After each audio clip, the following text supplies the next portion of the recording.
Good evening, welcome to Washington. I'm Brett Baer. President Trump called for unity, patriotism, and more changes to the Veterans Administration in a speech to the American Legion. That was night and day away from the tone and tenor from the president's Take No Prisoners attack on the news media Tuesday evening in Phoenix.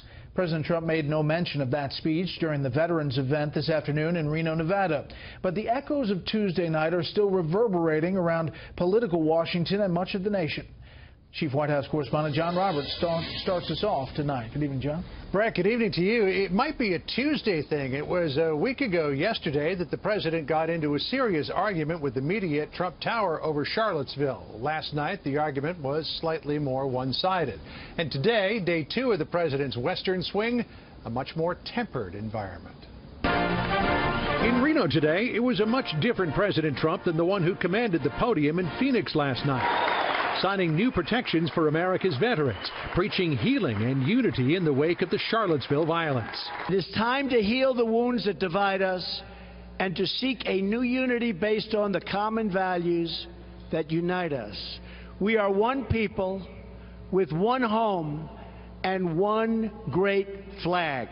In Phoenix, it was the president unbound by any restriction of protocol or policy, unloading on a number of topics, including a 30-minute rant against the media. For the most part, honestly, these are really, really dishonest people, and they're bad people. And I really think they don't like our country. I really believe that.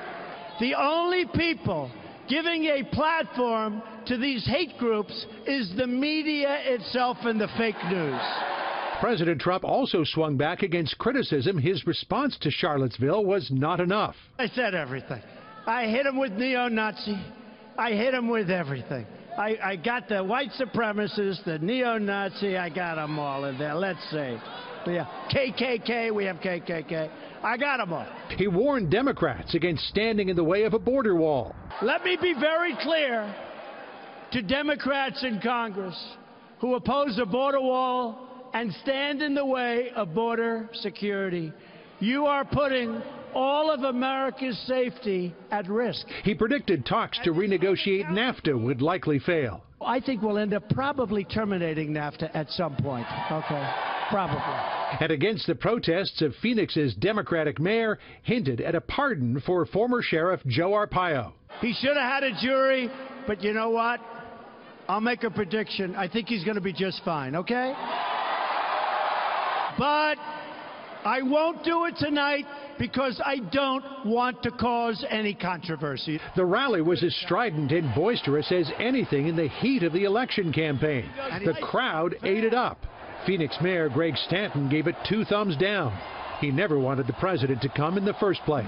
It just wasn't the right time for a speech like that. And unfortunately, last night, the president gave a speech that did continue to divide his country. He did nothing to unite this country and did indicate he will be pardoning Sheriff Joe. Republican Congressman Trent Frank, who the president brought up on stage last night, disagreed.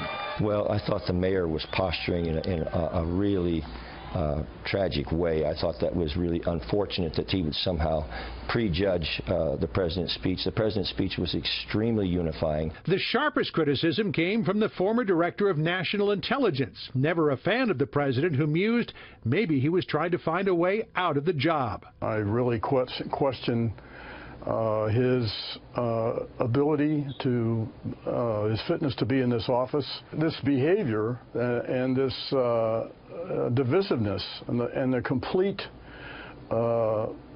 intellectual, moral, and ethical void that the President of the United States exhibits. The White House said this afternoon that there is no timing or decision yet on a pardon of Sheriff Joe Arpaio, the former sheriff of Maricopa County. But Fox News has been told that the paper necessary for the pardon and the talking points to hand out to surrogates to sell it are all prepared and ready to go. Brett? John Roberts live on the North Lawn. John, thank you.